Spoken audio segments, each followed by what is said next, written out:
BUDS program is for children from 18 months up until they go to kindergarten. That forms the bulk of what we would call the sensitive period, and that is where the brain is the most responsive to input. The home setting is phase one. We always start at home, and we use ESDM at home. It just allows us to connect with a child on a deep level. That connection and that rapport between therapist and child is, I guess, the most critical piece to achieving the results that we want to achieve with the child. Phase two will pretty much always be that daycare or the preschool setting, because once a child has a good relationship with us and they trust us, if we go into their childcare setting, they're going to want to play with us. Guess who else likes to play with us? Every other child likes to play with us. So then all of a sudden we're that focal point, and what that allows us to do is to move in and out of play so that the child that we're working with can start to play with other children without us having to be there.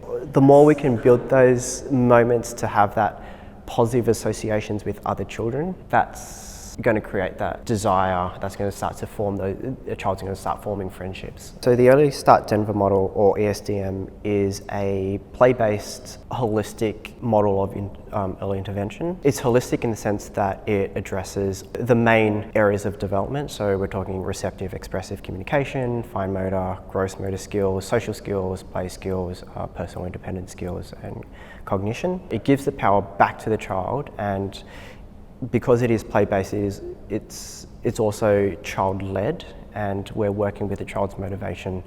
A child who is motivated, or anyone who is motivated, is just going to learn a lot quicker and a lot more effectively, and you're not having to, it doesn't feel like you're battling them just to get them into an activity, because they have that innate desire to play and engage. They don't realise that they're learning, or from their perspective, all they're doing is just playing. And where in actual fact, with ESDM, we're supposed to be teaching them every 10 to 20 seconds. I mean, like if you think about every shift in attention, every time they change where they're looking, that is an opportunity for them to learn, because that is them moving their eyes for a particular reason. And if you understand why they're looking, or even if you can control when they look or where they look, those little moments there, you can embed teaching into those little tiny moments. Even though we're therapists, and even though we are teachers, that the most effective teachers are actually children.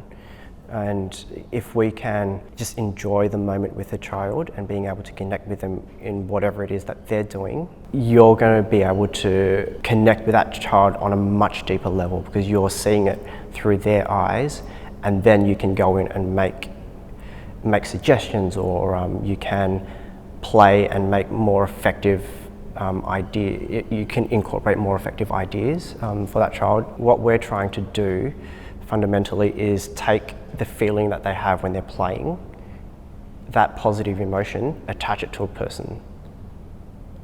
And by doing that, that's just going to naturally get a child to engage with another person and naturally want to play with another person. So there is that, you're building an innate desire to want to play with another person.